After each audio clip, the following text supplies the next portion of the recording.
following program may contain coarse language, suggestive dialogue, and discussion of violent imagery and sexual situations. It is intended for mature listeners who can tell the difference between facts and opinions.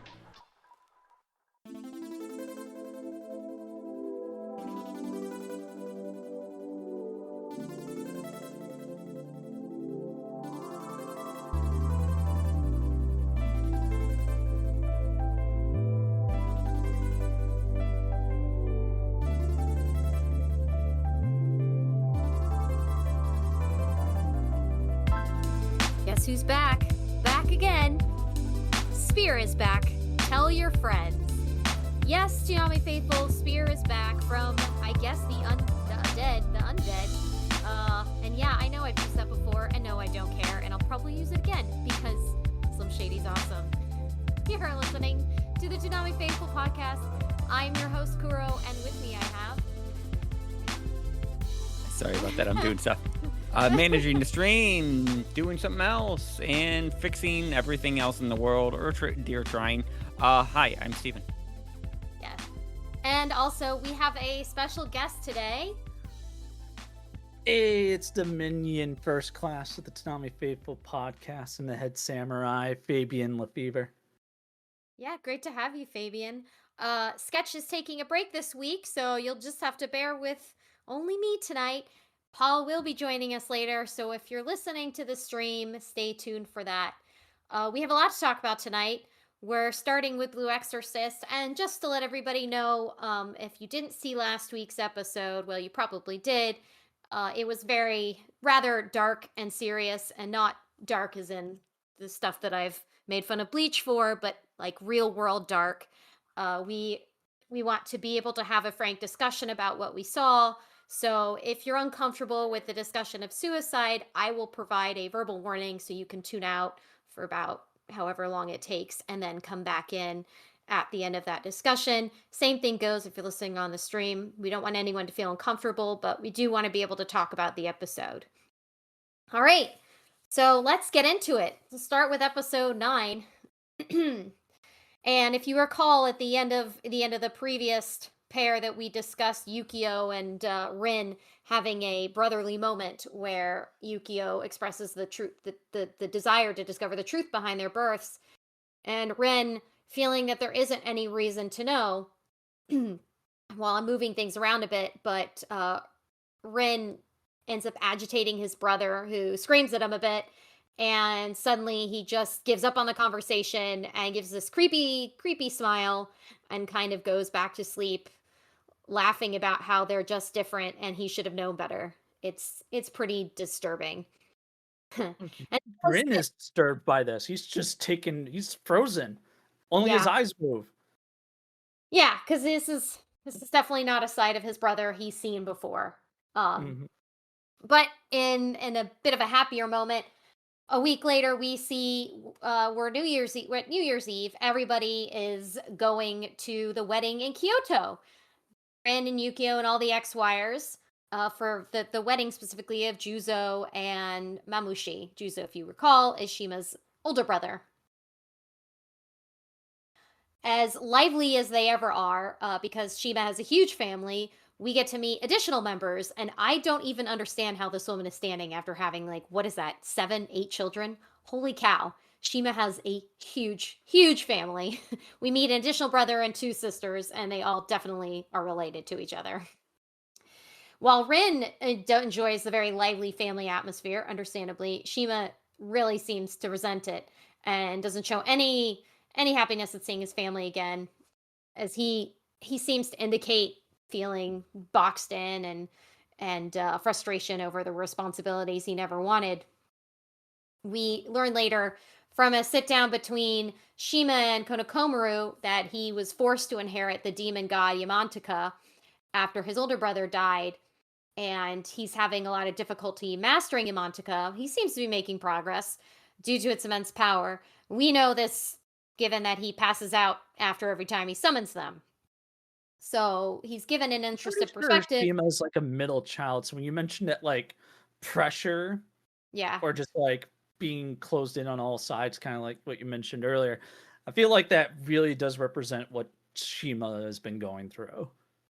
Yeah, I guess guess I didn't get it at first because I'm, the youngest and I come from a lively family and I kind of thrive off of that, but my middle sibling is the same way, just wants to be like kept out of a lot of the stuff and when you put it that way, it does make sense like why Shima seems to be so resistant to what otherwise seems like a really, you know, happy functioning family. Why he's a little bit of the black sheep, but I can see why that pressure would have made him feel that way. Also, Mm. interesting to learn about how he even inherited Yamantika, that it was like it was a family demon, and apparently losing his brother means the next one born into the family takes on that burden. So I think that that's Either that or he interesting. just was the most compatible at the time. Yeah, Maybe possibly. we'll find out more about why it was ultimately passed to him. But he would have been very, very young when this happened too. So, Yeah. that's a lot for a small child or a baby. I think Konokomaru. one of the Go on. things we passed on for Kono Komaru is that there is a girl who is absolutely into him. Yes, a sister of Shima's younger sister. Somebody's got a crush on our boy Konokomaru. We love that. And Konokomaru himself is envious of Shima's large family and his powerful summon. And there's kind of the funny little, fantasy sequence where he's like, if it were me, I would save everybody with my summons, because that's just his personality, which I love that side of him. So they share a nice little bonding moment, recognizing that they've each been sort of born into the rock family. I'm sure many of us have felt that way at some point or another. I think it's Yukio and just then go funny. on. Uh, Again, as we're talking about like the family situation between Hmm. differences between Shima and Konokomaru. Shima's a part of a very big family, and if I remember right, Konokomaru essentially lost his family during the Blue Night. Yep. It's pretty much So there's him. definitely like a reason why they both envy each other's situations. Yes. And you never know if whether circumstances had changed, they would still feel that way, but the grass always Yeah. seems greener. Speaking of grass seeming greener, Yukio seems to be behaving normally, but it's definitely fake. And Rin senses something is off with him, and Yukio is lurking around Ryuji. So it's all a little sketchy. Well, let's get to that New Year's celebration where they all decide to go out and celebrate.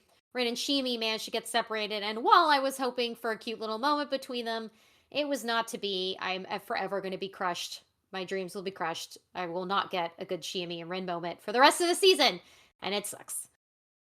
Anywho, while they're alone, Rin tells Shimi that he no longer understands Yukio at all, and you can tell Shimi is very alarmed by this news. And this also really hurts Rin to admit, because Mhm. it's like he's losing the last bit of family he has. Well, and to Ren's credit, he doesn't even know what to say because he tries. He does try to interact with his brother. He does try to talk to him, and he's rejected. And it's like, what else is he supposed to do? He's tried to reach out, and I can understand him feeling a little helpless about the situation. He obviously doesn't know how bad it is, or how bad it's going to get, but he's sensing something's off because it is off. Yeah, it's been off for a while, but that night earlier in the episode was a real wake up call for Rin. Yeah. Well, in a happier moment, there's a wedding to celebrate, and we get a couple of shots of everybody, enjoying the wedding. It's very sweet. It's a nice little short series. The bride's beautiful, the groom's happy and elated, and love is love. At the Amazing end how of the fast this relationship progressed. Yeah, like out of nowhere, and then it was like he's like, "Well, the only way you're gonna earn your honor back is to marry me," and now all of a sudden they're in love. So maybe there was some hidden tension there all along. I can only guess. I just feel like dude carrying her down the mountain back when after the situation with Ryuji's father, Hmm. and seeing her vulnerable really just opened him up to who she truly is, and he liked her more for it. Yeah. Well, they seem very happy together, so wishing them Because when we were first all the introduced to best. them, they were at each other's throats. Yeah, that's called sexual tension. Willing to bet that that's exactly what that was going on there. But it seems to be very happy marriage, a happy wedding ceremony. Everybody's happy, which is good because we needed a little dose of happiness. As they're getting ready, though, Ryuji takes a moment to ask his father about Fujimoto, and we know Yukio overhears. And there's also a moment where Tatsuma is discussing with Gozo, Shima's older brother, the situation with Toto. So Toto is still a looming issue, still has possession of at least two demons now, and they need to figure out a way to deal with that, and it's not going to be easy. The thing that was like mentioned in that conversation is just like it seems like he was just really what's the word I'm looking for that like in tune with the family deity Yeah, that Ryuji's he's father previously had a contract with. yeah. Um, And because yes, of this, I it know essentially prevents I know them what you're from trying being to able to say. resummon. Yeah. I think that it's something that's going to come up again. I can't imagine we're done with confrontations with Toto. Hmm. So we'll definitely be seeing Toto again, and obviously Like I he think the started all demon's this name is shit with Kakura. Yukio. I think that's the name of that phoenix Kagura? creature, isn't it? Kagura. Yeah. Yeah, This I this a forget. fire sun Been a phoenix like season. creature. It's been a season since we dealt with that situation. Yes. But we all remember the gist of it. So with that looming over this otherwise happy day, we also have Yuki prying Suguro for information. But Suguro's quite honest, saying he can't disclose anything about the investigation he and Lightning are undertaking. Speaking of Lightning, he has resumed his search for the truth behind Section 13 as he confronts the man we discussed last episode, Dragalescu. And he actually they believe he might potentially be the leak. They got to figure out how. So, Because after all, he Lightning, was under a contract that if he did the disclose or Mornoth. leak information, he would be killed, which we saw an Yes. example of when Lightning visited the monastery. Yes, and Lightning clearly has some suspicions about this, what might be happening, and so he basically he casually tortures Drac about his connection to the Illuminati, and as the old man's getting sliced up by Lightning's green fairies, Lightning notices a mark on around his neck going down to his chest, which he feels is probably the key to undoing the Moranoff contract, which is what Lightning is looking for. Because That anyone who would or have he was taken the potentially contract, revived when he disclosed. yeah, potentially. But as we know, anyone who's taken the Moranoff oath shouldn't be able to discuss it and wouldn't be a candidate to joining the Illuminati. So the fact that he's got a scar indicating he somehow found a way around it makes him a potential candidate for the traitor. But the Lightning, after he notices the scar, leaves Drac alone and walks away. But importantly, Tragalescu is threatening him as he walks. Lightning doesn't seem to be worried about that, but I guess we'll see. Meanwhile, This is back at the wedding another, party, yeah. yeah, this is just another example of like how Lightning can go a bit too far when investigating or interrogating someone. I had a feeling he wanted to provoke him on purpose. Yeah. Like the second time I watched it, I thought like he was trying to he did it on purpose. He wanted the outcome that happened in the subsequent episode. He was doing that Yeah, we'll get to that to more make that. Yeah. later on. So back at the otherwise happy wedding party, Yukio ends up grabbing a cornered Suguro who was on the phone with Lightning, and he holds him at gunpoint, demanding to know what him and Lightning are investigating. He threatens Ryuji, like seriously threatens him, demanding any information he might have about Rin's birth. But suddenly he backs off as if in the moment he realized what he's doing. And Yukio then puts a fake smile on his face and tries to leave. At that point, he runs into Shima, who warns him to cut it out and also reminds him he needs to consult someone for his issues. Yukio dismisses Shima, saying there's basically no point in consulting anyone since they're ultimately different people and they can't understand each other, which seems to be Yukio's defense for all of this. I want to And the other, highlight why yeah, like Yukio like backed off from Suguro. Um, yeah, which was that Suguro essentially called him out on what he was doing. Like, are you gonna shoot me if I don't tell you? And that's what snaps Yukio out of it. yeah, he's in a dark place. Because it's like he most likely really considered pulling the trigger. Or something else. Yeah.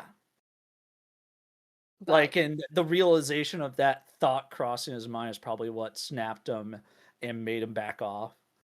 yeah, and Ryuji called his what bluff, I guess. So the wedding then is suddenly interrupted by televised reports of a giant cyclops demon attacking Ikebukuro. So much for wedding reception. Mm-hmm. So this is an interesting episode. I think, you know, the two important takeaways here are Yukio's going in he's basically going downhill. spiraling. He's spiraling, he's about to have a breakdown, and Lightning has discovered potentially a workaround to the Morinov contract.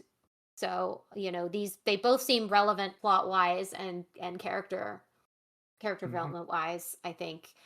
Steven, We did you also have any thoughts? Yeah, Steven, what's up? My thoughts of man, Yukio's one, gumball short of a full load in a thing, dude.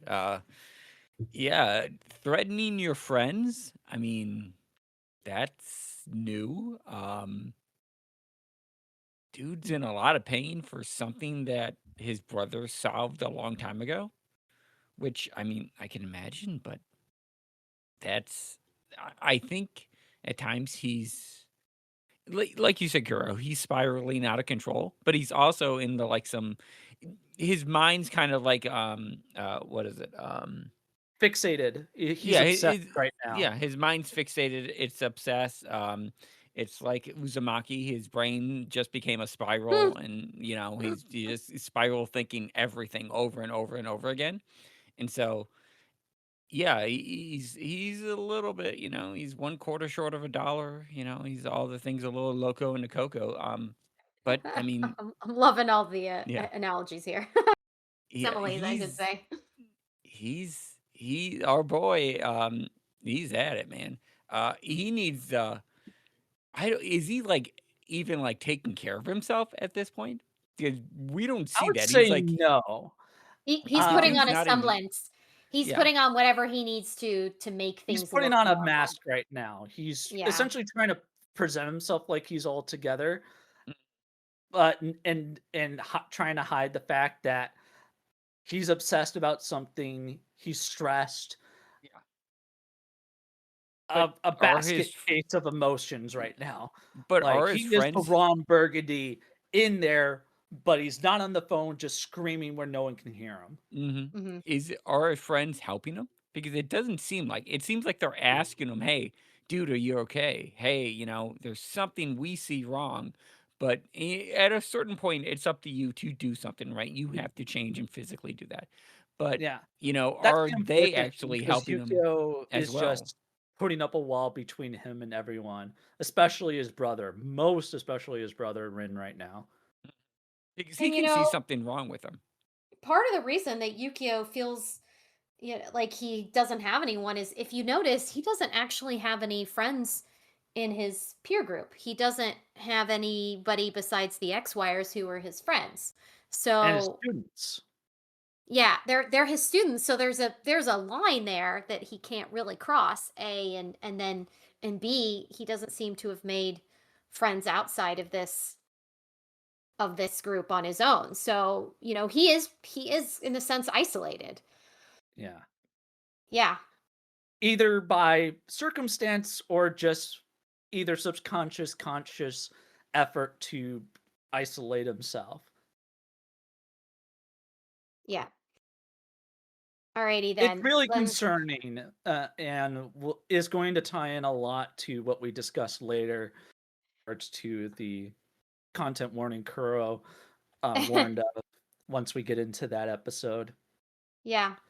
Steven, did you have any thoughts about Lightning and his mystery quest before He's we move almost on? yeah, he's almost as bad as Yukio. He's getting to the point of like this is consuming him just as much as Yukio. I mean, he's a grown man so he can like figure it out a little bit more, but still he's getting to the point where it's like, this is all consuming. Yeah, it shows that he doesn't care, but there's something in there that he cares about that he has to prove his point or get something done. So I do see those Yukio and Lightning kind of the same side of the same coin because they're trying to figure something out. They're trying to work something out, and they're trying to get something that maybe doesn't have an actual answer to it. Lightning is, well, because he's older, as you mentioned, he's better able to manage his antisocial behavior. Yes. And as we learned in prior episodes through his discussions with Suguro, that he does like people. It's just that he struggles with empathizing with people, and thus he struggles with a filter, struggles with keeping his behavior in check, which is why he tells Suguro that he's actually pretty glad that Suguro's around to be that check on him. Hmm. Hmm. Yeah, I think He's Interesting. someone he who admits to struggles, being but he's self-aware. yeah, he admits more or less to being, well, in his words, a sociopath. But I don't think he is per se. I think that's just him saying that. I don't think he's like a diagnosed sociopath, but I think it's meant to illustrate the points you made about him having this antisocial behavior, him not being necessarily able to just turn on empathy like the rest of us. So, having another cue from a coworker or a friend is valuable. But Lightning, it's not just his maturity that I think enables his emotional regulation. I think um Lightning doesn't personalize these things too. He They're all doesn't sort of take it personally. Mhm. As we can tell from him, he's pretty laid back and chill, but he can quickly become unhinged when, as Stephen mentioned, he gets overly fixated on something and he needs to investigate, find it out, no matter what it entails. Yeah. Well, I think this is a good time to move on to episode 10. And if you're listening and are sensitive to discussion of suicide, now would be the time to drop out for a bit. All right, let's get into episode 10. So, with the demon on the loose, the X-Fires get their orders from Yukio, and Shima basically bounces. He's got to do spy stuff. She says with heavy quotations. Ryuji seems to be haunted still by what happens with Yukio and alludes that he and Ren need to talk before he gets in touch with Lightning. Meanwhile, Shura and Lightning are fighting the demon Cyclops in the streaks of Ikebukuro, and Shura's a badass. She's got like a new charge up for her sword from Lightning, and she's just wielding that katana with some cool ass frost magic. It's pretty cool. And Yukio and the X-Wires are well, Yukio is helping with his crew, and another part dealing with the more minor um demons. And as we know, of course, when people who haven't seen them start seeing them, it gives more power to these creatures. So this is a situation that could very quickly become out of hand. Anyway, I'm back. before long, Yukio arrives and he starts shooting at the low level demons in the streets, and Lightning comes to talk to Yukio and then to Shima about something. And I guess we don't know what he says or what he gives to Shima, but it's going to be important later. Anyway, before he can do anything else, he is abruptly arrested by Osceola of the Angelic Legion. It seems like Lightning's less than legal methods have finally caught up with him. But Again, before go on. as we mentioned back when he assaulted the doctor guy out in public, It does seem like he expected this. Yes, It he just it expected happened it. a bit sooner than he did. I have no doubt he was planning for it. I think that it's not just that he expected. I think he intended this to be the outcome. Mhm. He has some other plan in mind because Lightning's not stupid. He hasn't gotten as far as he's gotten by being sloppy and getting caught threatening other members of the organization. So, Mhm. in any case, um before he submits to arrest, he passes the flash drive to Yukio, the flash drive that we heard being discussed on the phone between him and Ryuji. And he whispers the password in its ear. And once Yukio realizes that he has received such a flash drive, it doesn't take him long to figure out how to open up the files because he's very eager for whatever information they're investigating. On the flash drive, we see the secrets that Ryuji and Lightning had uncovered about Section 13, which we discussed at length in the previous two episodes. You know about the cloning situation, specifically that Shiro is a clone of Azazel, but he doesn't discover anything about Yuri Egan or really Satan. And so, learning very little, he finds himself extremely frustrated and without any of the answers that he very desperately wants. In addition to that frustration, Yukio's now pretty furious at the True Cross because he's discovered how corrupt their methods have been, i.e., the experimenting on clones and humans. Having sacrificed lives and conducted such human experimentation. And just can I say for a second, why would he not see, like, having encountered the Illuminati and realizing that, like, maybe this is just me. I figured if the Illuminati were doing it, they were getting some of this information from the True Cross before they splintered from them. So, like, a lot of the same people were engaging in this activity. Like, I'm shocked that Yukio is that surprised by any of this, especially I would after what I he would saw. wonder how much Yukio actually read the reports and files Lightning shared with him, and if he was just, or if he was just, because my concern in regards to his reaction to all this information and what you're talking about here, Mhm. in regards to why you're surprised Yukio is so surprised by this Mhm. and taken aback. Um, there's the concern that Yukio essentially like skimmed and looked specifically what he wanted to look for and read about, and not read through the whole files to understand what it's about and all that. Yeah, that's certainly very plausible. I would think that the implication from last episode is, of course, we learned that in the process of trying to make a perfect clone for Lucifer, they accidentally created one for Satan, and then that was his father. Like that, he doesn't seem to mention that he's picked up that information because that's big information. That is like that's the information. Obviously, Ryuji jumped to that conclusion that that's where that's how their father came into being. But Yukio doesn't make a mention of that. He's more hyper focused on The the that morality of it, yeah, yeah. So the you might morality be onto something. questions of what he's learned, the morals and ethics of it. Yes. And there's He's also the frustration of like he's still not getting the answers and information he specifically wants. No. And he feels that, that this is a great betrayal of his trust, everything he's devoted his life to was just protecting the realm from demons when in fact that's what they have been doing. So Mhm. we have a sequence of Yukio heading home. He's tired, he's angry, and he feels like he's under pressure being the rank he is as an exorcist. He doesn't have a father. He feels alone and out of the depths of his depression, he decides to go visit Shimi at her family's herb shop. When he heads there, he has a flashback to when he did the same 2 years ago when he was severely depressed and confused after a frustrating conversation with Father Fujimoto.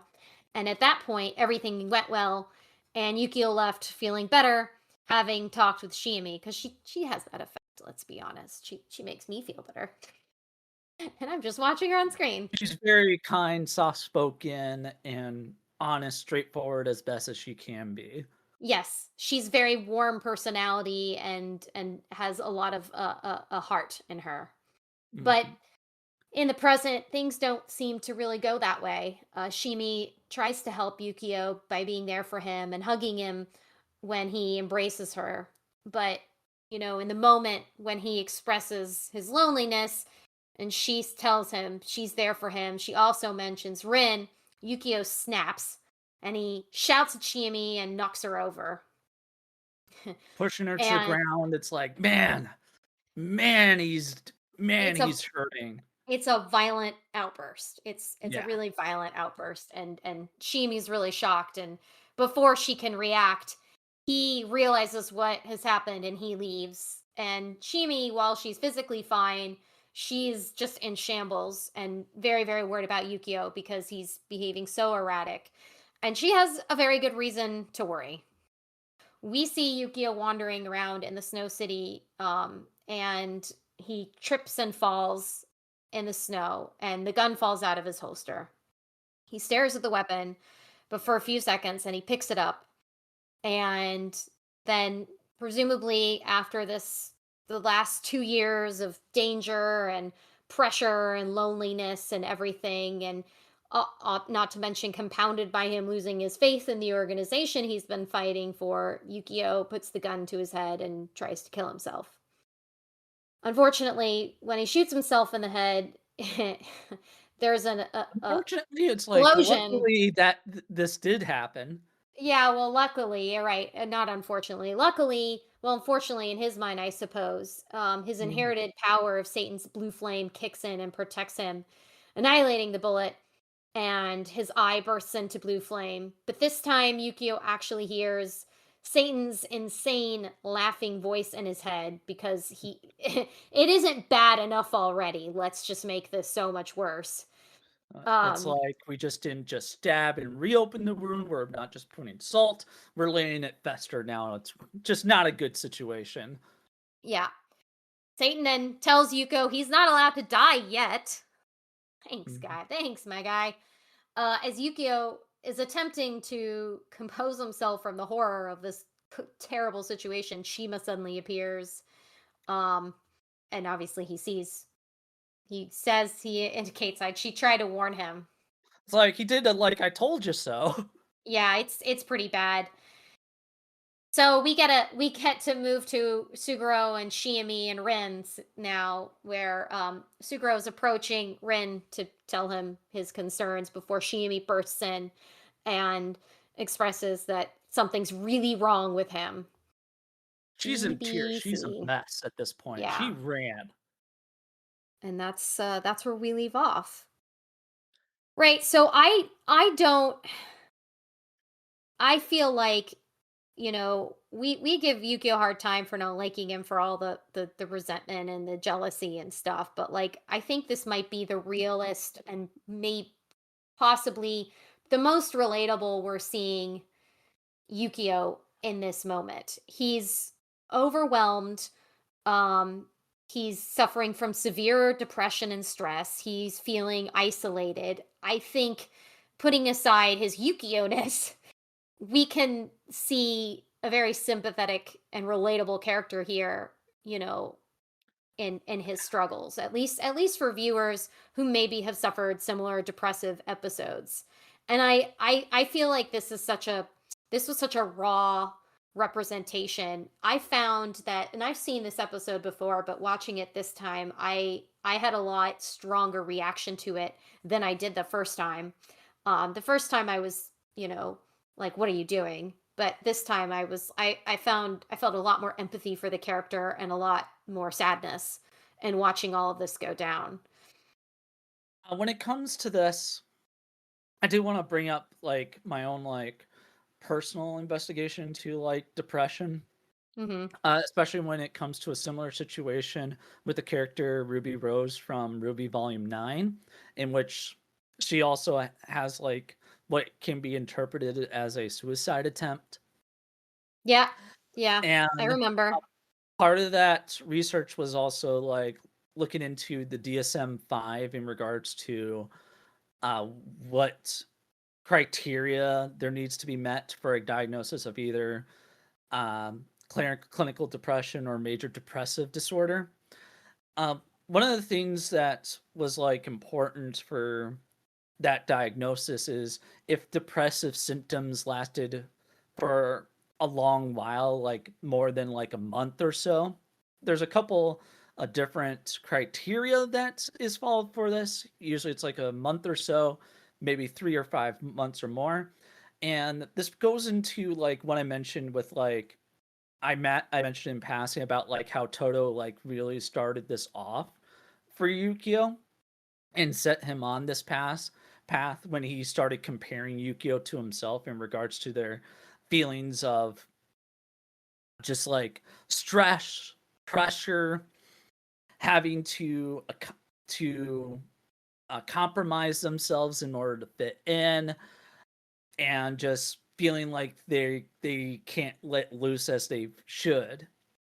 And even I remember in that season when Toto was confronting Yukio, he insinuated that Yukio most likely hates his brother.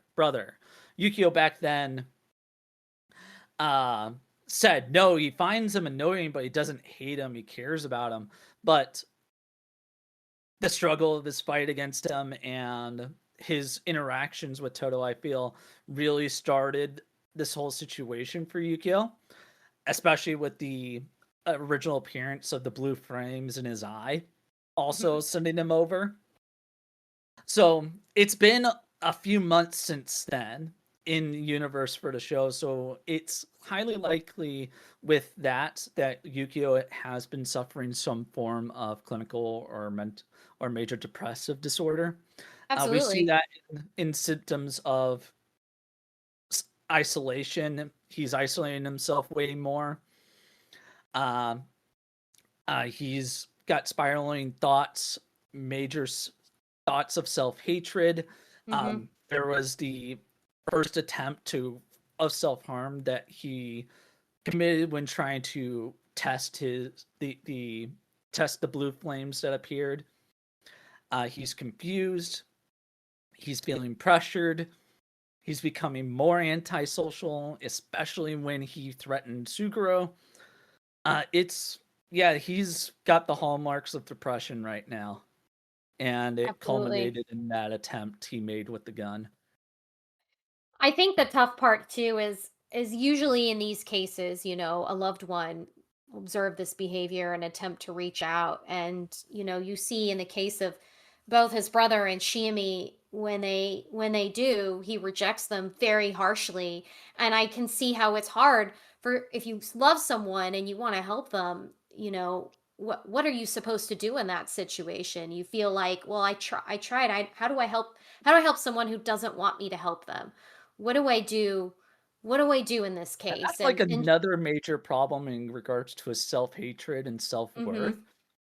He hates he one of like Chiemi tried to help, letting him know that she cares about him. He's not alone, and that Rin does, but Rin ends up being like a very triggering topic for Yukio, and he has that violent uh outburst when he throws Chiemi to the ground and Mhm. yells at her. Uh it's again it goes into a sense of self-worth. He sees Yukio again. I believe you mentioned earlier about his jealousy. It was either him or you or Steven Yeah, earlier it's about absolute, his yeah. jealousy for Rin Yeah. He's been in simmering regards on to that like for a Rin's while. power and how important he is. Mhm. So part of me wonders if like the reason why Rin or Yukio I should say wants to know so much about the circumstances around his birth is that he wants to know why he's alive. He Yes. wants to know his reason for being, why he should be continuing to live and what he should be pursuing. Yes, and he doesn't have this goal the way his brother has. His brother decided to embrace his existence right away and turn it into a fuel for himself going forward. But Yukio never had that. He doesn't have that. He followed in his father's footsteps basically, but it was almost perfunctory. His Yeah, passion doesn't it's the lie unfortunate there. thing is, like, because you mentioned earlier the couple year back, conversation that didn't go well with Father, uh, Fujimoto, um, Mhm. in that is that there's also a feeling that he feel that Father, Fujimoto accidentally put a barrier between him and Yukio at that point, in which Yukio can't really confide or discuss things with him, and Fujimoto, essentially, Yukio could see Fujimoto pushing things off or just hand waving it away when he says that Yukio will understand at some point in the future, which isn't satisfying for someone like Yukio, who's very direct, very logical, and having like a concern that he has about why he and Rin have been kept alive and what purpose them being kept alive is for. Uh, a serious question like that being pushed aside or pushed in the back burner can be must have felt really insulting to Yukio and thus created a mental divide between the two of them. Yeah, I think also, you know, Fujimoto, who wasn't always equipped to be a parent, and we have to accept that parents are imperfect beings just like the rest of Mhm. us. So, for in Fujimoto's mind, while he may have thought he was doing the right thing, he clearly made some mistakes, not poorly intentioned, but that's what happens. And he left both of his It's like he sons. did his best, but this was a Mhm. misstep. Yes, he left both of each of his sons in different ways without critical support that they might have needed. First of all, by keeping Ren from knowing who he was, and second of all, by keeping Yukio from understanding understanding his purpose. And both of them don't have any parental guidance anymore. They're on their own at 16. So that's a very critical time in a teenager's life. So, Yeah, and that's the while thing. Yukio is still a minor right now, Mhm. Yep, he is. and he doesn't have like a proper support group or support uh lifelines that he can use. That's part of his own making because again, there's like that either subconscious or subconscious like putting up Isolated walls himself. and barriers between him and others around him. Like Mhm. we bring up like the people he's gotten the closest with is the X Wires, but a potential problem to him acknowledging how close and important they are to him and he to them is the fact that he's their teacher. So he could just see it as them being nice and caring as an obligation and not something that they actually like him and want to support him. And all of this is wrapped up in his brother.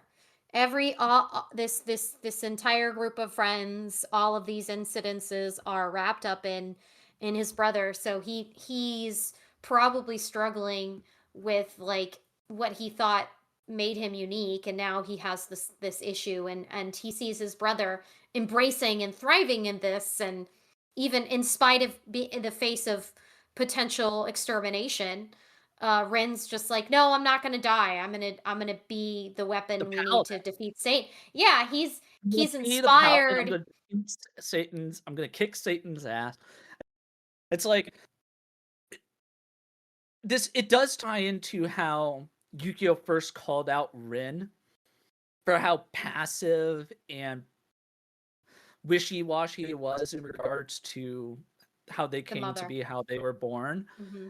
and calling and specifically pointing out like you're always so gun ho about everything. Why is this the one thing that you back off on? Well, they both have excellent points. On one hand, it is really normal for any child to want to know where they came from, but as Ren points out, it's heavily implied that this was not A happy necessarily, and story. and yes, it wasn't a happy story. I can't imagine a woman But the willingly thing copulating is with that Satan. That's like a logical answer, Yes. but it doesn't feel like an answer that explains why Rin himself does not want to know. Like there's a point to it, but Yukio probably feels like Rin is really holding back on why he does not want to know. Like it's I not don't just the know fact that any it's not a teenager happy that could. story, but Yeah, but how a teenager could there's likely express more to that? it. Like, Yeah. what teenager would be able to articulate, it's very possible I'm a product of rape and I don't want to confront that. I want to just live my life. Like, that's big. That's heavy to deal with. If that's what happened. Yeah. But this is Yeah. the implication just based off of what the It's been assumption presented is. so far. Yes, what's been presented so far. And at this point, there's no reason for either child to assume that there's any other way about it. Or else also why would Father Fujimoto have worked so hard to keep that information from them? You know, that's the other element of this. If like I can see Ren thinking if this was something I needed to know, someone would have told they would have known all Told along. us by now. Yeah. But unfortunately, the most unfortunate part to acknowledge about that is Father Fujimoto did pass unexpectedly. Like Rin's power suddenly came out and he started being able to see demons. He was found, and because of like Rin's understandable like confusion and shock and emotional distress, he he hurt Father Fujimoto, hurt his will, and Satan took that opportunity to take him over. Mhm. So, it's the big burden that we remember from season 1. That was something that Mhm. Ren had to come to terms with. Like that was a struggle that he had that he dealt with He essentially Father by Fujimoto himself died protecting because him, of and part yeah, of why he died was Rin's fault. and he feels a lot of responsibility in that. And this might be something the boys could bond over, though presumably Yukio has resentment over the same issue. So, it's Yeah. complicated with siblings, but like with siblings, you gotta And yell it their out. You gotta situation shout it makes it out. even You more gotta fight it complicated. out. Yeah. Yeah. They hiding it I is really not wish healthy. Yukio did not drop it the way he did and just give up and just isolate himself like that when he had that initial argument with Rin at that night after their birthday party. Yeah. Steven, you've been Uh, quiet. Did you want to add anything to this discussion? I got a rant locked and loaded because this episode, I don't know, man. It Yukio is, we say he's nuts. We say, everything else, and I truly believe some of the stuff. Um, but this past stretch of the thing, it's like watching someone accidentally subscribe to the emo of the month club and then like immediately regretting that they did this. Um, like season 1, Yukio was fine. He was calm, cool, collected. He had a little bit of a nut, problem thinking that he's like, am I actually related to the son of Satan? Well, dude, you don't know how genetics works. Apparently, you're smart. You can do everything else, but you apparently don't know what twins are in this world. So fraternal. Steven's low on the sympathy right now. Yeah, I'm low on it because I'll get to it, but I'm low on it. It's like fast forward all these episodes in this saga, forget about 13 of the first season. The guy's gone full anime brooding protagonist, and I'm like, ugh. We watched him spiral into this full emo territory, and it's not like the introspective kind of one, that you kind of see. This is like 10 different dramatic wind effects on your hair while you stare into the void. It's like, okay, dude, you need to calm it down. Like he's spending more time in the inner just monologue than plain hello darkness, my old friend. yeah, he's spending more time in his monologue than Naruto at a ramen buffet, right? He's thinking about stuff so much, and it's like spiraling into darkness. And I can see that because I have experiences and all that stuff. And it's like, yeah, you do that, but eventually you almost snap out of it. And some people maybe not, but there are points where it can help. And he just does not want to listen. And then this episode happens. He hears the name of Rin after like all of this stuff. Like you I don't know why you would snap at Shimi. I don't know why you would do this. And I mean, she's precious, so that was upsetting. yeah. Don't hurt our girl. He No, he realized he attacked. does regret doing it. Like He does. when he's on his own afterwards, after like hastily trying to get out and away from Chiemi after doing that. He admits like he's such a jerk.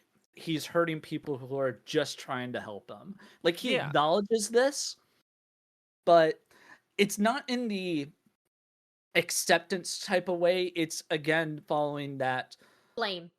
negative thoughts, Mm-hmm.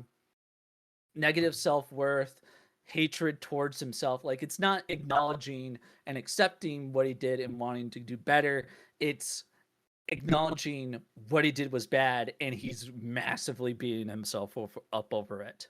Yeah, I mean, I would too, dude. Shimmy is like a literal sunshine wish a backpack, and you just punched a kitten made of gentle feelings, and it's like, dude, what did you do? You Instead of gentle threw her feelings. down on the ground, and like I Yelled don't in her know what you face. were thinking, dude. I don't know.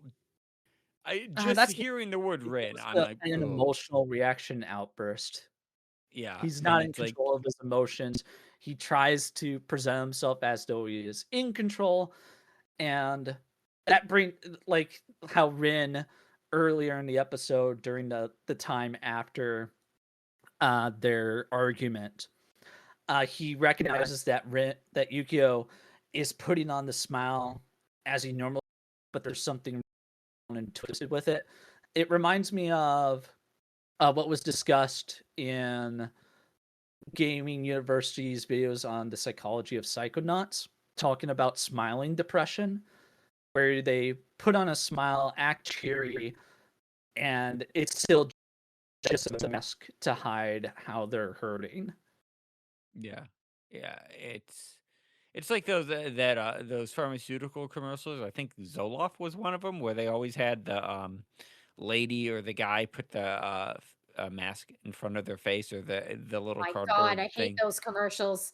Yeah.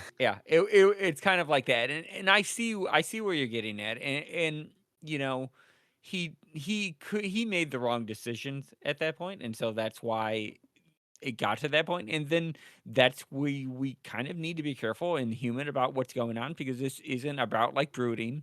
This is about real pain, identity crisis, like a deep emotional conflict inside him. And the episode does touch on this like suicidal ideas, and it's like it is heavy stuff. It is not something to poke fun at. This is something to acknowledge that Yukio is hurting. In the series, it portraying that hurt in a raw and dramatic way, right? It got to that point where he could That not does take it reflect anymore. like how those who experience depression and thoughts like this Yeah. go through, what they go through. Yeah. It's like I went through those thoughts like many times in my life, 2 points of almost suicide and stuff like that, and it hurts. Am I better now than I was then? Sure. Am I still working through everything? Yeah. I mean, you know, he Yukio has that, he gets to the point where he's going to do this thing, and he unloads himself, kind of just to take that pain away, just to take that guilt away that he has. And it's kind of almost a little bit poetic in a sense of like this poor guy has lost inside his head so much that the universe I kind think of where you're pulled him to going the by side. poetic, I think you're trying to more refer to like a tragedy. A little bit, yeah. Because the universe is like saying, "Dude, you need to chill," and yeah, his father, I guess it's yeah, Satan's his father. So I mean, now I'm even questioning that. It, I guess his father helped him at that point of like taking over his body and saying, "You know what, dude, yeah, Well, very cruelly you need, too. yeah, Very Yeah, cruelly too. He mocks it's like him. he did a good thing by stopping it, but hmm he's pouring salt in the wound by He mocking it, was. by mocking yeah, Yeah, Yukio. yeah, because he for reasons we don't know at this stage, he wants him alive, which is yeah, probably not helpful. That's not going to put no, Yukio in any better state of mind. Now he's sussed out what's been dwelling inside him, and it's like all of his worst fears have been realized. yeah. I think, I think, I don't know what's going to happen with the next episode because I haven't watched it, so I don't know. It But doesn't Yeah, get this is better. the big oh, turning you know point, what? This is not a show of especially sunshine for and Yukio's rainbows character. anymore. Yeah.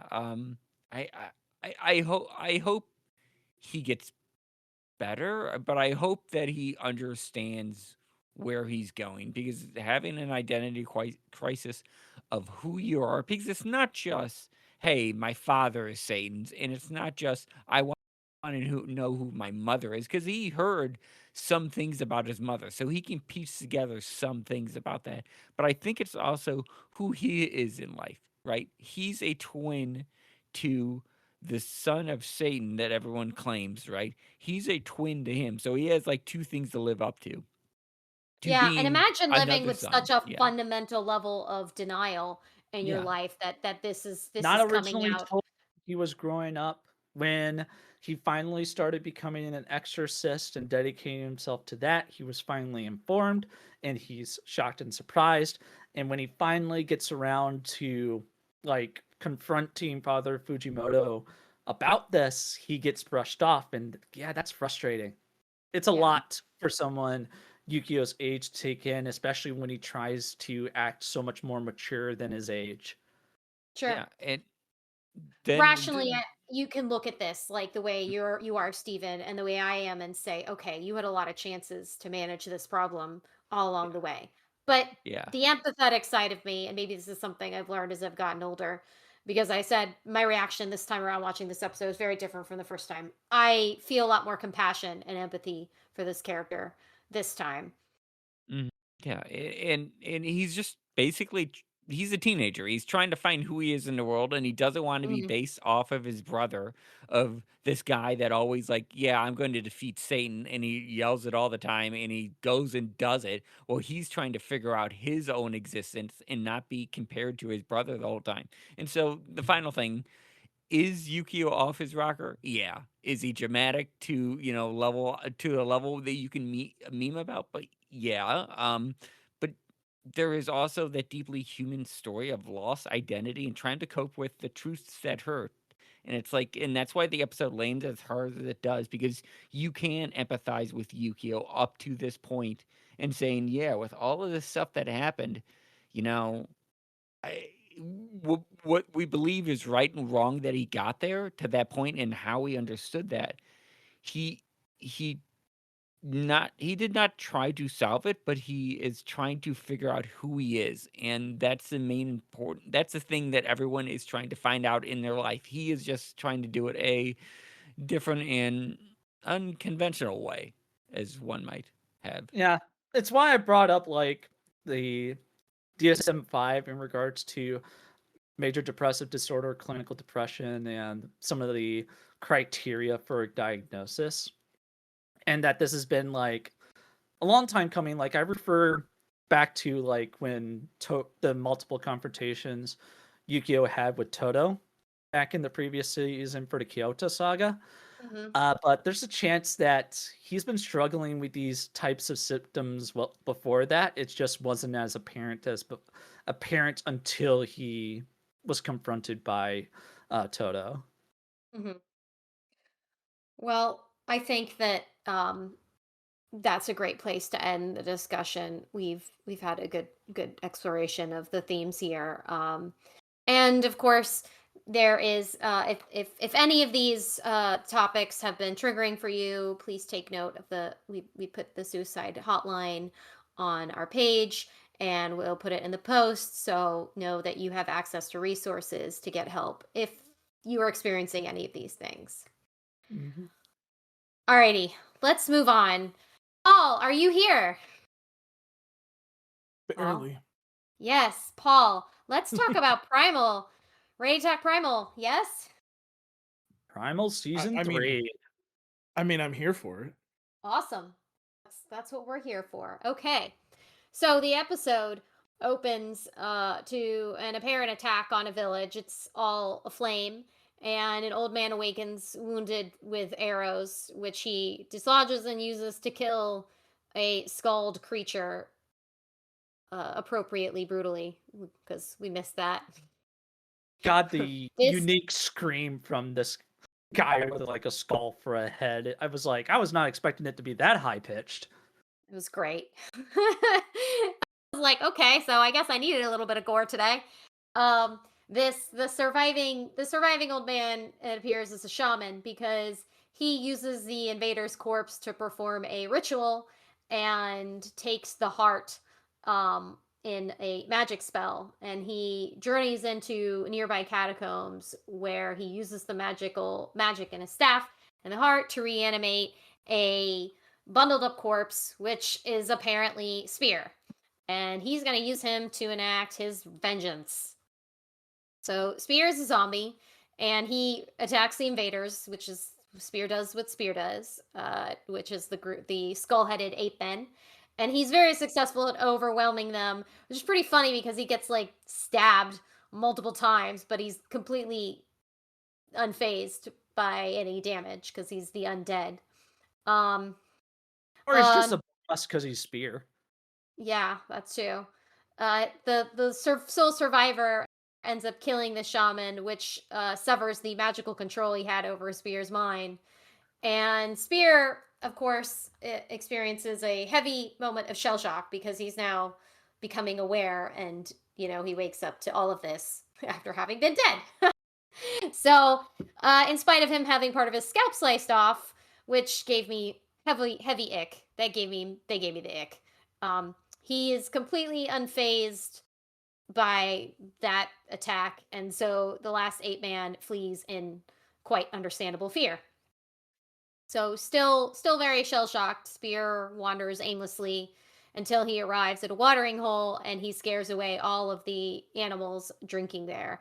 And judging by the what we're seeing, it appears that quite some time has passed. Like I got the impression that it's been a while.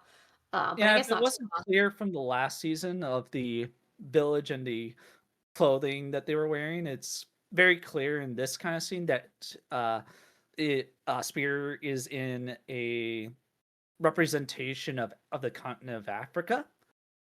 Yeah, though use a heavy dose of skepticism with this because there's a lot of There's a lot of anachronisms. liberties. Yeah, there's a lot of liberties, a lot of anachronisms. So it's basically whatever suits the creator in the moment.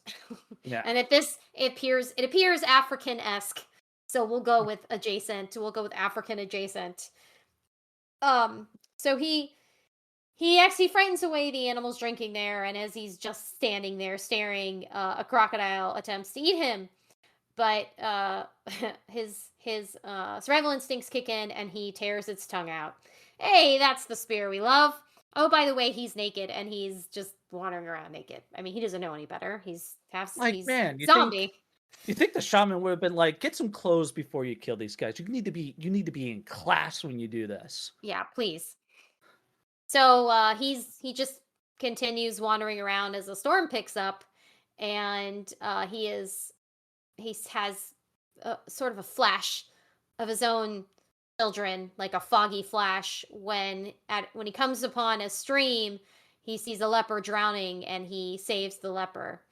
The leper, though at first afraid of him, he realizes Sphere is different from the others and not afraid of the leper, so he takes him to their colony, their town village in the desert. At first, they all flee from him, but then the leper beckons him onward, welcoming into the village and provides him a little home.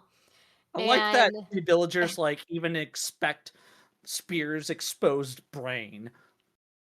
yeah, I guess when you have leprosy, you're kind of used to all the gruesome things. They're thinking like, you can fit in great here, and you saved me. Thanks, friend. Your head is I think squishy. I did appreciate that, and I'm very concerned about his exposed brain. Um, he is plagued continually by visions of his previous, what we know is his previous life, just kind of foggy flashes, and he draws in the sand some figures. But that night, the leper colony is attacked by what appears to be Arabic marauders. I don't understand why. It's not like they're going to have any riches here. Like I don't know what their goal was, but they attack them, and fueled by his haunting visions, Sphere attacks the marauders. Before he leaps onto a horse, and it feels familiar to him somehow. We know why, and so he leads them away from the village and kills I them wouldn't all. say leads. He just gets He kind stuck of in a runs and they trance of chase his him. memory and just lets the horse take him off. Yeah. And how does he defeat them? Well, he rips the arm off of one of them and then uses it to beat him to death. So, and that pretty So much someone scares the played rest Gears of of them War a 3 as the day. Locust in multiplayer. Oh yeah, so the leper comes to fetch him, bring him back to the colony, but before he can go back, Spear hears a dinosaur roar, and he seems to have some remnant of a vision or something of Fang, which prompts him to head further into the desert. And in which he roars back and goes out in search of the roar he heard. Pretty traumatic opening. Paul, let's start with you. What did you think about this first episode of Primal? Um, confused. I'm kind of like, okay, so brought him back to kill this group of guy. Dude dies, so now he's just wandering and doing whatever. It's a lost soul now. Yeah, it's like, okay, what's the point of this? What's going to be the point of this season, I guess? Like if it clearly it's going to be, you know, several years from where he was.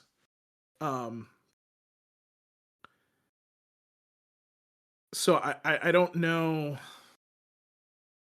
I don't know where this goes, because I mean, is he gonna find a dinosaur? Like I don't think he is.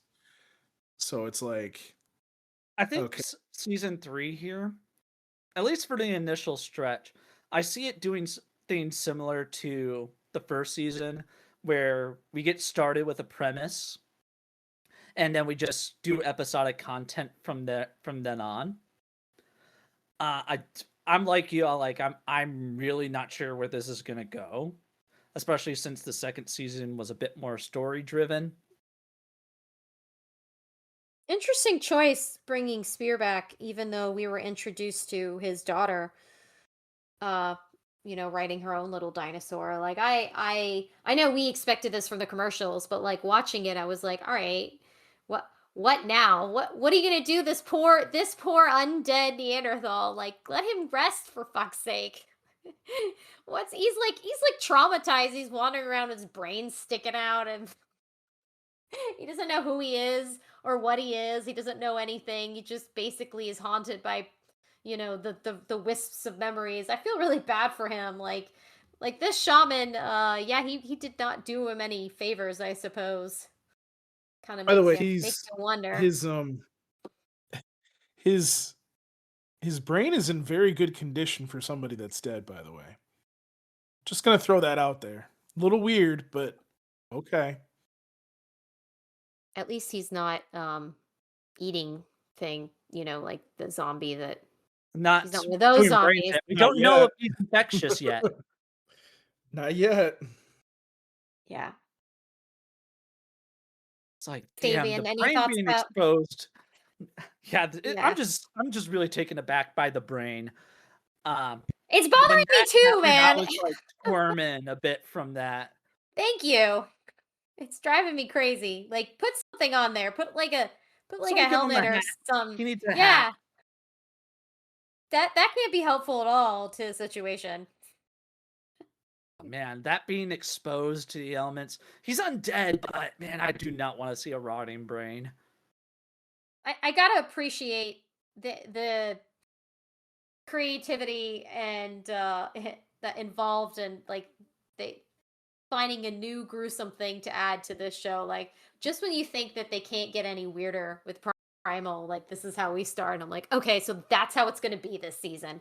Like the That's episode from okay, like the great. first season that I would see online from time to time over the years since Primal first finished its first is the episode dealing with the rabid zombie Bronchiosaurus. Oh, that's the one I was thinking of too. The diseased Bronchiosaurus and the volcano. Yeah. I don't remember seeing that episode, but when I started like looking clips of it, like yeah, that is visceral.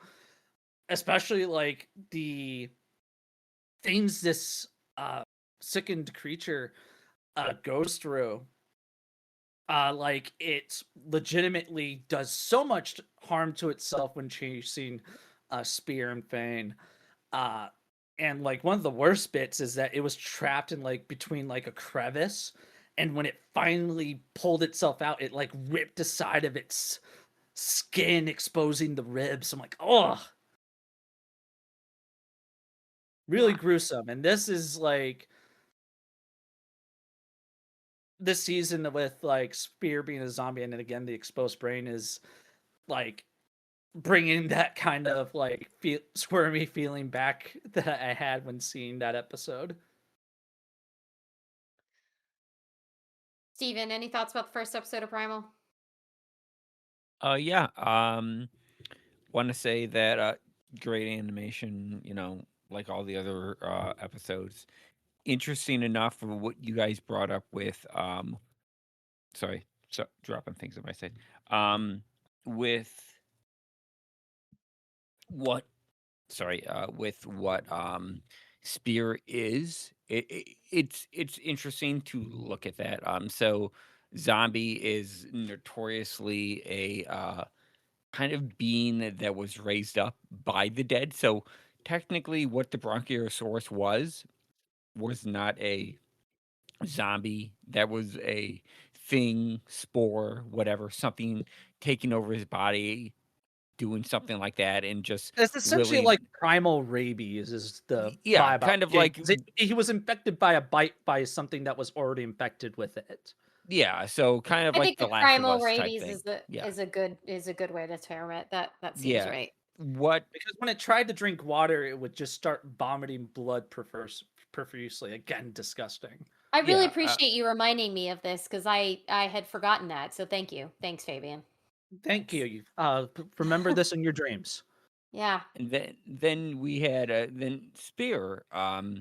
He's he's brought back from the dead through magical, mystical realm or whatever. I do have questions about how long this has been since he died. I assume Yep, it's that's my rather question. I assume it's rather new-ish, maybe within the first 3 to 6 months. But then I do want to know, so if that We're happened, seeing more common fauna of our times, especially at the watering hole, such as the yeah. zebra. I don't think we ever seen like a zebra in the show before. I think we've seen something that came to an elephant, like a mammoth.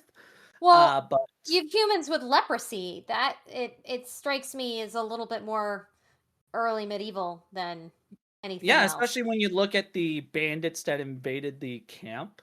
Yeah. The It's Bedouin like like Arabic the like the tools and such clothing are a bit more modern. mm-hmm.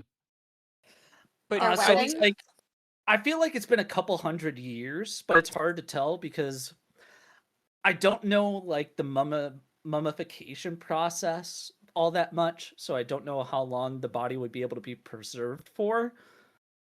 But we seen different cultures kind of like that, and with that last season when he was on the ship and he was raiding all those different camps, the Mesopotamian camps, the Yeah, Yeah. that's Viking camps, correct. and So everything it else, might right? Like not So been a all of couple these, hundred years. yeah, all of these things in this world are mixed up, right? It's kind of like a mix up bag of like It's they an can throw amalgamation everything in of there. different eras, which is The why we w- say yeah, like it's very purposefully Africa anachronistic. adjacent. Yeah, Yeah. it's anachronistic and it's purposefully so, which is fine. I try not to like feel obliged to make sense of everything because that's just going to fry my brain. But I think the poignant question is that all four of us are wondering is how long has it been since he died? Yeah. How Or long has he like, been dead? where is like we were introduced at the end of the second season to his daughter and the grown-up children of Fane. So it's kind of like, is this the village where they stayed, or did they move on?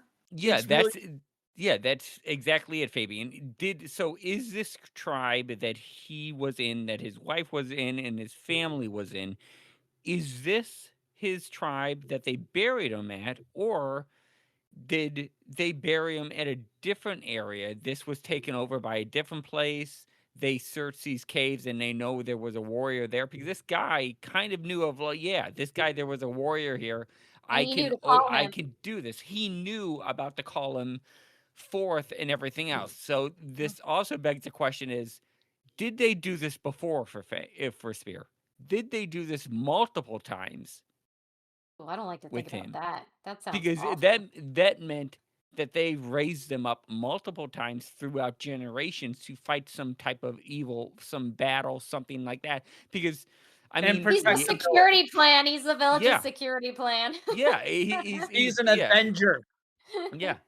They have to like seal him back in, the coffin and everything else. Wake me when you need me. He's the Yeah, Master Chief. and that's why they had to like wrap him up again or whatever. I mean, yeah, maybe that's my like headcanon that it's something like that, but we kind of do want to know of like did his family move on from there? Because it kind of does seem like, yeah, they're grown up and they left and they kind of moved on, which is, kind of normal what families do. But what about this? What about this camp, this encampment, this place where these people This grew up? village where Yeah, his body was kept and preserved. yeah, Unfortunately, and the kept village him is destroyed, preserved for and a the long last time. survivor is dead. Yeah, And now he's on his own, it's left to wander. yeah, Yeah, that which is sucks. that's a whole nother story. Yeah, and I really hope just, that this season has more moments of him beating someone dead with their own arm. I feel like that's what we're here for. That's the essence of Primal is like incredible impractical violence. So W- let's w- make it happen, yeah? yeah, Kuro, I'm would here you for it. accept Spear ripping off his own arm at the end of the No, series and no, beating no, something up with it? no, no, no, no, no, no, no. You know Yeah. how I feel about that. I, Yeah. I I can sign on for that. No, I'm not gonna watch it. You have to watch it first and warn me because I can't handle it. You know how I feel about limbs and coming off and shit like that. I can't handle it. I get really just thinking about it. Right. All right, we're gonna move on unless anyone has any other thoughts they want to share about Primal. No, I'm No. good. Cool. Yeah, I have no I'm idea where like, this is from the going. first few seasons, I trust what they're doing, and I look forward to it. I do hope there's some one-off episodes like in season 2 with the gentleman in Britain. That was such a great And episode, though. That was fantastic. absolutely, because it did like a really good thematic episode about Mhm. like the natural brutality of man.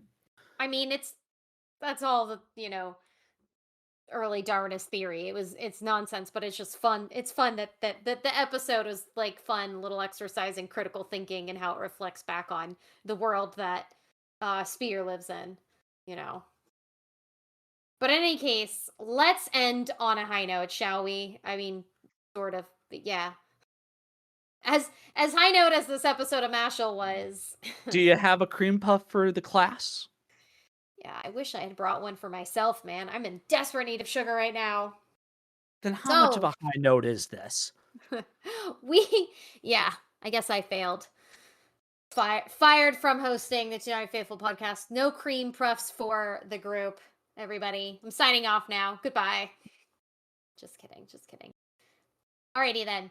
Divine Visionary Rio Grants, the blonde one with the hair, and his student Nary Sean are approaching the academy on, I guess, broomsticks. And I love that it takes them 2 whole episodes to get there, apparently, and they discuss that through their fourth wall breaking. I found that incredibly amusing. After getting too close, though, Neri is frozen by Innocent's time spell. But Rio is powerful enough to not be affected, so he rushes in to help, finding, however, that everybody is safe, having defeated the demons and Innocent's minions, and Mash is busy munching on a victory cream puff. Woohoo! He did Come it! on, Yay! you mentioned a diss from the narrator. God damn. He had some salt and vinegar with that roast of those two taking 2 episodes to get there. That was really funny. I just appreciate. I really like that kind of like amusing fourth wall breaking. It makes me laugh. I hope they do that again. Mash is they discuss the situation with Wahlberg, and Mash volunteers to go find him and just rushes off before anyone can say otherwise. Before Order can interrogate Cell, the unconscious clone is teleported away, causing Order to realize that another of Innocent's servants is hiding nearby. Now, on to the battle of time and space magic. Innocent manages to hurl a... It's Dialga versus Palkia. Oh my god, it is! It is Dialga versus Palkia, but they're not as cool looking. They're just. Does like that mean their master is God? Well, there is a god mentioned in this, so maybe. Innocent manages to hurl a spell which severely ages a portion of Wahlberg's body, and eventually his left arm crumbles to dust, which is extremely upsetting for me. I'm upset about it. I didn't like it. I want his arm back. I'm not happy. Just need to make sure everyone realizes this. Wahlberg then has a brief flashback because why not? You're in the middle of a life and death battle. This is a completely appropriate time to have a flashback. He recalls being a boy and being frail and avoided making friends because of, I guess, fear and anxiety. And Adam repeatedly entreated him to go to school by showing up and bombarding him with random facts.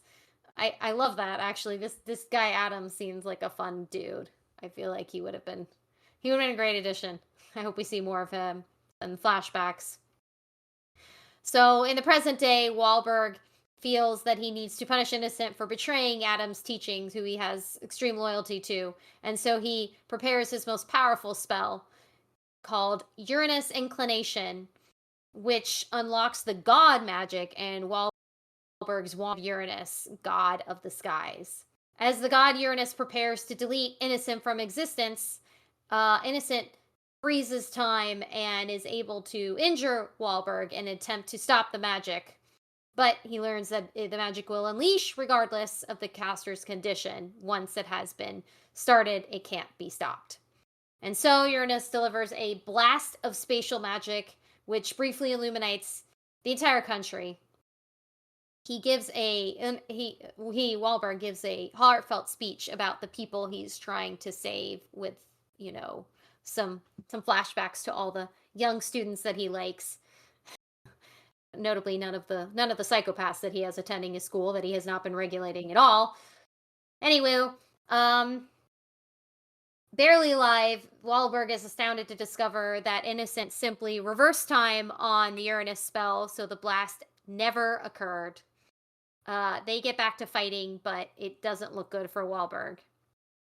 As Innocent prepares to kill Wahlberg, Mash suddenly appears out of nowhere and kicks him in the face. Mash is back, but how is he floating? He's just because they're all in the air. When the episode ended, I'm like, just how many times is he kicking his feet to stay in the air like that? We don't ask questions. Yeah, it's best not to ask questions for this show. Get up there!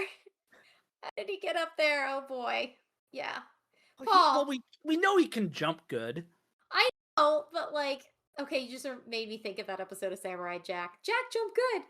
Yeah, it's weird. He's just floating there. He shouldn't be able to, but anime logic and plot armor make it okay. And also because this is Mashel. Yeah. Mash just defies reality. I just appreciate that, they're having a sophisticated battle of time and space magic, and Mash just shows up and kicks him in the face. You need He's 'em. like, I'm gonna use my fists. I'll find them Oh. with my muscles. I love it. I love this part, Mash. Yeah. Paul, what'd you think of this episode? And then he falls to his death. Oh, sorry. End scene, end show, curtains fall, applause.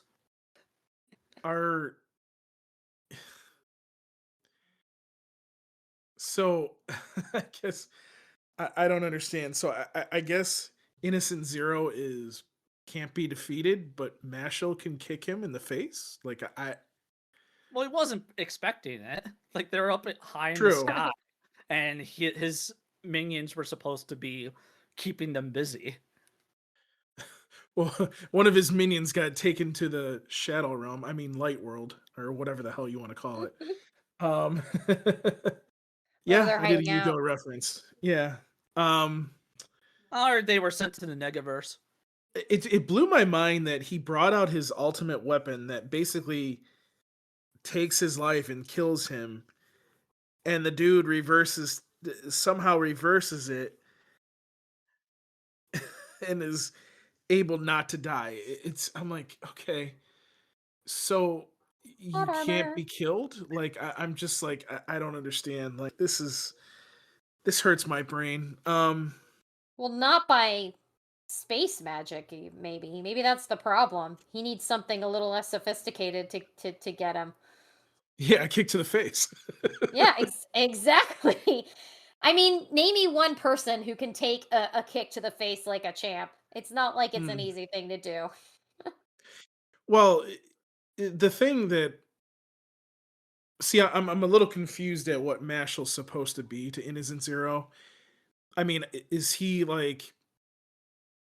I don't want to say a body part of his, but it makes the way that they described it. It's like, Yeah, it so seems like without him, Innocent Zero without is him, trying to assimilate yeah. Mash. So it's like, okay, so because he's a part of Innocent Zero in quotations, can he beat the fuck out of him? Like I don't understand. Like, is that maybe one of his like crutches is like Mashel, because he doesn't have any magical power, can beat the crap out of him, but yet you froze him in time, so that doesn't make any sense. Yeah. Well, he was able to freeze him in time, but in which Innocent Zero was able to freeze everybody in time except for Wahlberg, our resident double door for this magic show. Well, he also wasn't able to freeze that one dude that was flying in. I can't remember what his name also is. because of Wahlberg's Rio. influence, because he did cast something to restore time to select students. It could be, or Rio is that powerful that he can't. Well, that's what Rio says. True. He said Yeah. he's that powerful. He's like he's bragging about it to the audience. I guess my question is what does Wahlberg know about Mashel that we don't know yet? That's the question, because if he knows something, the story of Mashel yet. I don't know if he's read ahead. I don't know if he's read ahead. Well, no, I don't think it's he read ahead. That's a good one. I can't outdo that one. Well, you keep referring to MASH as the name of the show. I mean, yeah. Anyways, like I just wanted to call you out once for it. It's just weird. I don't know. I don't get it. Like can we just be like clear about what Mashel is and continue with the story, please? Like, can we just get to that part? So I don't think it's meant what's to going be on. Harry Potter. really complicated. I think you're just supposed to take it at face value. No, you are. Innocent Zero claims, like he's not. They're clearly not trying to make this deep lore here. They're just trying to give a reasoning. Well, to give plot furtherance. Because I also have questions about how MASH is supposed to be Innocent Zero's son. I'm like, how is that? Well, when a boy meets a girl, And they love each other very much, But Fabian. could Mash be the production of forbidden magic? Because again, he was creating all of these essentially bodies to assimilate and become the perfect human being. This is probably stuff that'll come up as the series progresses. Oh, Yeah, I'm but sure one it's of the going to things come I'm up. concerned assuming we're about gonna run into more siblings. Like that's a Yes, given. And I hope they're gonna be as funny as Mash is. Mhm. probably. Yeah, there's the guy with the thorns, thorn crown. Apparently, he was like a failure Well, in he's a that. clone, which is not the same because Mash is Yeah, described no. as a offspring, Yeah. Mhm. and Cell is described as a clone, which is an important distinction here. Hmm. Well, Okay. it's like he's not just the son, but he's like a piece of Innocent Zero, which is No, maybe he's an important part of a spell that Innocent Zero wants to cast. He's yes. not saying he's a part of him. He's saying he needs Mash to cast this spell. He's one part of a spell, one of 8. There are 8 parts of this spell. It's like reverse Horcrux. I was joking last week. It's not that he like took a piece of himself when he created Mash. It's that Yeah. he was bred. Mash was bred specifically for the purpose of being sacrificed for this spell. Yeah, for this like pinnacle Innocent Zero wants to reach, which is real, which again is very creepy because when Innocent Zero first took off his like hood, like no face. He had no face. It became blocky and changed Yeah, he shape. was Mannequin Ugh. Man. And now Yeah, he looks young. Mhm. He It's shouldn't really look young. creepy. It is creepy. Well, he did. I mean, obviously, his magic can be used on himself to bring. I would assume I would Make say himself like what young. de-aging. we saw is not really in line with his magic. We'll likely learn more, but ah, Well, But he I can almost control his feel. own age, I think is what you're Yeah, getting at, right, Paul? yeah, Yeah. exactly. Yeah, he can control his own age, but maybe that's. Would that we all could. I hate to say, like, maybe this is like a Rapunzel esque kind of thing where his children have to be used to keep him young in a sense because something tells me that yeah. time is It's not a running bad out, theory. so to speak. That's not a bad theory. Yeah, And for in anybody line with what listening, what I'm you're trying saying. to say is I'm not saying that he literally strokes his kid's hair and they glow and whatever. I'm talking about like, he Like, we're has to not to take make their. a literal analogy here to the recent No, Disney film. I'm thinking that it's more like he has to use their life energy to sustain him because at this point, dude's supposed to be as old as Wahlberg, or as I call him, Dumbledore. Dumbledore. So if he's not, then he's got to be drawing that energy. He's got to be drawing that from somewhere, because yes, he has a wand that can turn back time and whatever. But if that's the That case, can he continue to do that, or is there some kind of limit to it? well, you can't outrun time, No, so Which might be what Innocent Zero is trying to do. Because in he line is with trying to like what outrun time. Paul is saying, like what he considers as the perfect human might be an immortal body that can't be Hmm. hurt. That's like essentially indestructible. It can't age. Well, he's just got to kill an immortal. Have you not watched Highlander? Duh. I You haven't, have to so I cut don't off their know. heads. There can what? only Yeah. be You have one. never Thank seen you. Highlander? I've heard of it. Is that where there can only be one comes from? Yes. Yes. Oh my Oh God, Okay. my Fabian, go god. in the corner. Go in the corner. Adrian All Paul is right. like the sexiest. All right, don't start this again, okay? Okay. But you We should don't we totally don't watch need it. we don't need Kuro drooling all over the podcast and Oh, ruining it. that's the whole reason I watched that whole series was for Adrian Paul. I had the biggest crush on him as a kid. I just thought he was so dreamy. He just is the emblematic of the perfect man. It took them way too long to bring the TV series and the movie Highlander together. That annoyed me that they did that. I don't know how I felt about the ending of that, but let's not go down that rabbit hole. No. Yes. So Back This isn't to the back Highlander to innocent. podcast. No, back to innocent zero. So, I mean, basically to conclude, I like the direction. I really want to know, like, is there more to what Mashal can do to Innocent Zero? But then if that's true, his magic's already affected him once, can't it do it again? Because Yeah, I it's guess like, Wahlberg would have to keep the spell from freezing him in order to, and but he's here, still alive, so but now as I'm thinking about it, can Innocent Zero do anything to Mashal? Because if he does, he ruins his plan. yeah, So, does not want to hurt him necessarily because he needs right. him alive. Well, So, I we Well, we it's don't mean, like know what part of what him. Cell said before. It's like they Yeah, he can't only needs your kill him, heart. but they can like hurt him, injure him, potentially maim him. He just needs to stay alive and body essentially intact. Let's not do the maiming part. Let's stay away from maiming. We've already had enough maiming in the series. No more maiming. there's not enough maiming, okay?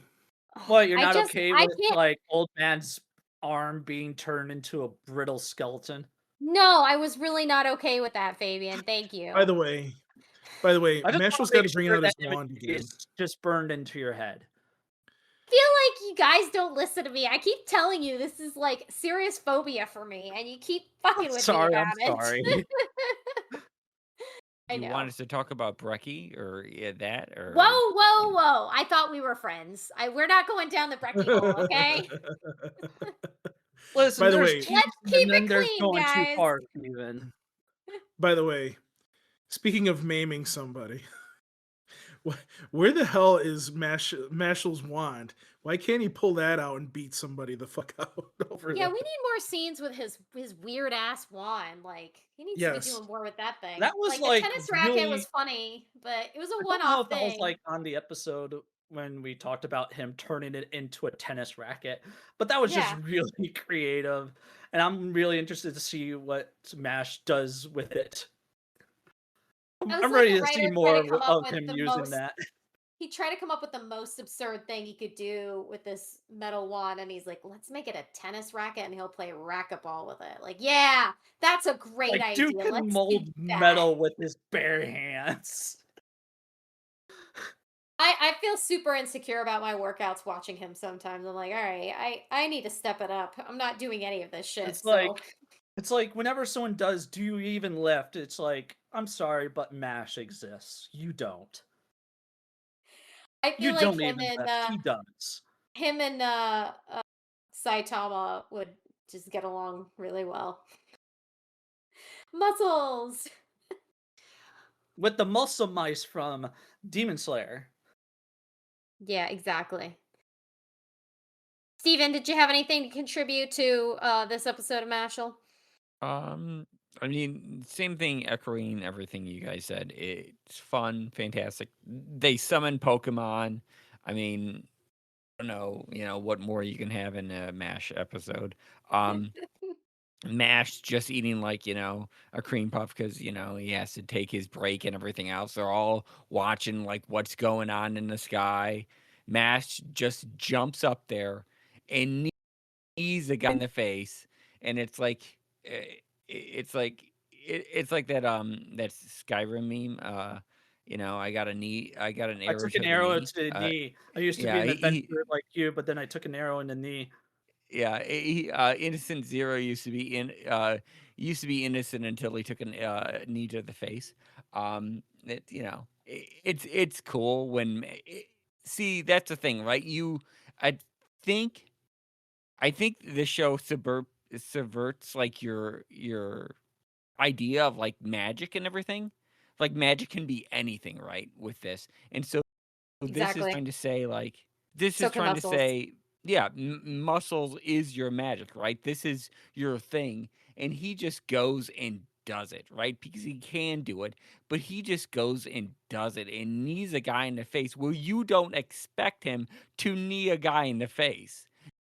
You expect like this whole big draw up of like something's going to happen, this magic or You're something's going to expecting happen, like a and magical energy blast. yeah, you expect that they provide it to you, they do all this stuff, and then Mash just hits him with the, punches him, hits him with the knee in the face, throws a tennis racket at him, right? You don't expect it, and I think the show's kind of If saying, only you hey, turned that into a guitar and said El Kabong. yeah, um, yeah, you expect the unexpected, and I think that's where the show shines. I mean, the lore with Who's Zero and all that other stuff. Yeah, he's basically trying to. I think it was Castlevania 2 where you're trying to call the body parts of Dracula so he doesn't like get summoned again. It's the same thing. It Wow. does it really? Yeah, does That's a it really cut. matter? Yeah, does it No. kind of like really what? No, I It's a love deep that. cut I there. hadn't thought about that in ages, but you that's kind of my point too. I'm not sure the actual plot in this part matters. It's the execution of, the characters' reactions that matters. Yeah, just I It's mean, meant to be funny. yeah, it's meant to be funny. It's meant to show subvert that idea of like who Mash Yes. is and magic in this whole universe that you can kind of do stuff if you don't have magic Societal and everything else. structure Yeah, where it's. I think the show, at least this season, is doing much better to balance the dramatic stakes and the comedy. Like I said it before on the last podcast I was on, I'm much more jiving with this season of Mashal. Last one I felt was like I said before was like very derivative. So I'm very much in agreement with what Steven is saying here in regards to how Mashal is right now. Mhm. One of my favorite moments of this episode is when the flash of light happens, And the crowd you get goes a silent. yeah, you get a flash to you get a scene of Mash's foster parent or grandpa or whatever he calls him, and like the cops just living with him now. Like, Yeah, I it's don't just know, they like developed this domestic partnership. He just lives there now with a grandpa. Like everything's fine, I guess, between them. yeah, And he hair now. starts off It's not blackmailing him, and whatsoever. Well, yeah, I mean, he has to. He told him like if he doesn't, you know, ugh, God, what is it that Mashel's supposed to become?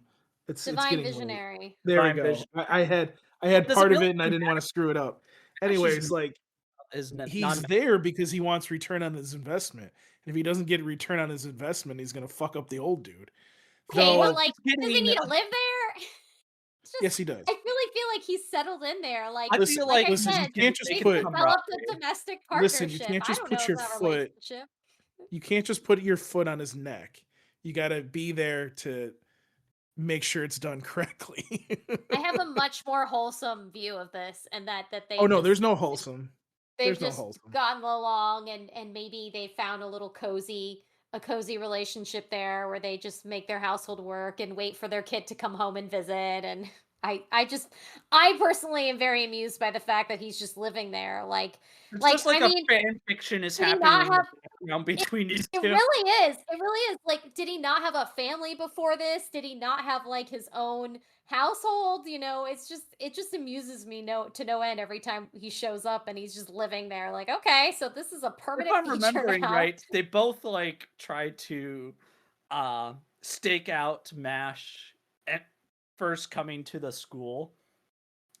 Yeah. And didn't do so that successfully, but it's just still really funny that they both went out of concern.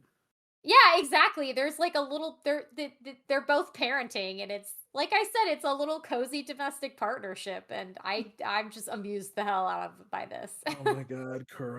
Oh Jesus. Come on, like I'm not the only one who thinks that. And it is funny. Like we talked about that before. He's just living there now, but Paul chooses to be, dramatic, so let you No, have I'm being your a realist. but that's not what this show is. This show's all meant to be funny. So it does fit It's like in with even in the the theme of the ED, they're in show. the car No, together. you don't seem to understand. The funny part is the dude thinks that he can intimidate his grandfather or father or what do you want to call him at this point. I When don't in even think he cares reality, anymore. when in reality, Mashel would beat the fuck out of him even with his magic. So, you I know, don't think that's even relevant to him anymore. I think he's actually invested in Mash's well-being. I think like he's like settled into this life with them and he cares about him now. Cuz it's really heavily implied when he show every time he shows up, like he cares, he's worried about Mash getting caught, you know. If he wanted to, he could just if he was really invested in this blackmail scheme still, he could just decry the whole thing or he'd be doing ongoing threats. But since episode 1, we haven't seen any indication that that's the relationship they have now. They're all getting along. They're all like well, they're all in on it together. well, right. Like, I if understand that, anything, but this guy is probably just like doing it for appearances, but he's actually a softie. Yeah. yeah, I'm just I gonna mean that's say more in than the likely what it comments, is. Lum Ramayasha is on my side saying Kuro's more right than Paul in the relationship dynamic between the dad and the cop now. Thank you. It's like I'm it's just not saying he wants to shipping return on muggles, his investment. real. All right. Well, this has been fun, but I think we have hit all the highlight points of these 4 episodes. Unless anyone has No, no, anything no, no. additional to add. Yeah, I Something think there should be more additional? maiming in Mashel. I Okay. think the narrator should get a bit savage more often. I think so too. I want to see more fourth wall breaking. I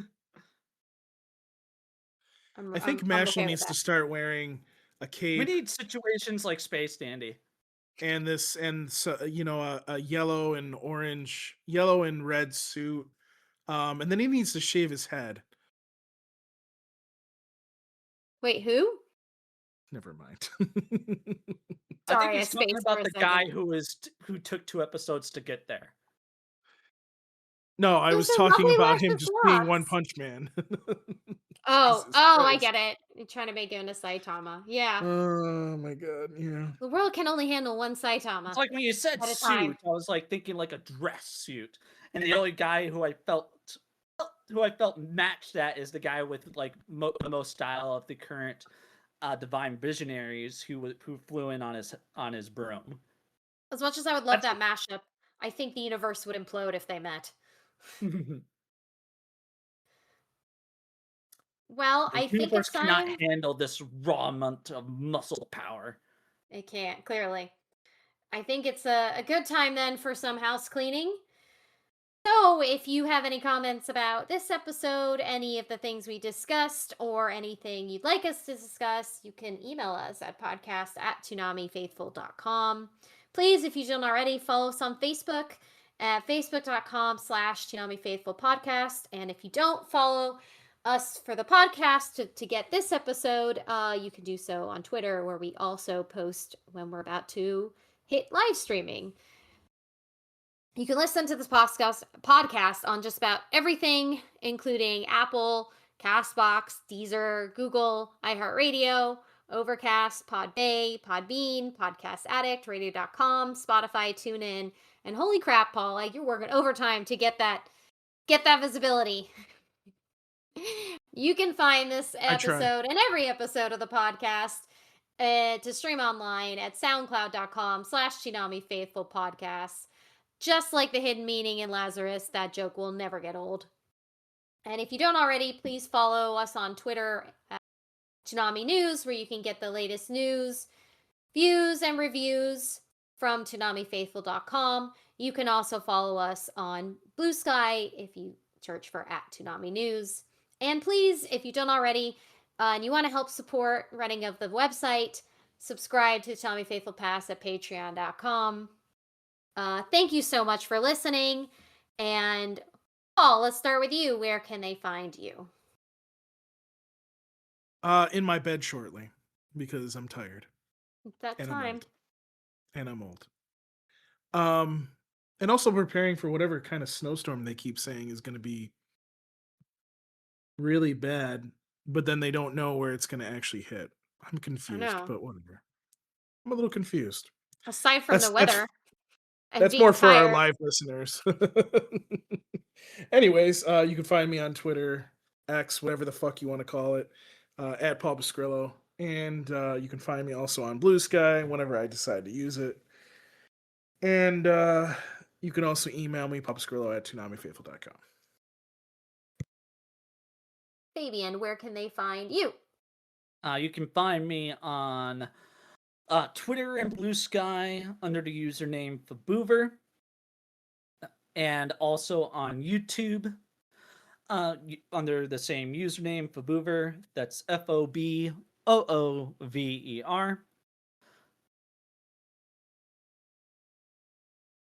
Steven?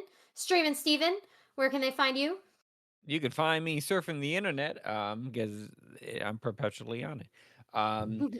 Yeah, you can. It's MXA Ghost on like every social media platform. Been trying to do some more things on Blue Sky, so you might see me on there a little bit more, testing out the live function of the stream.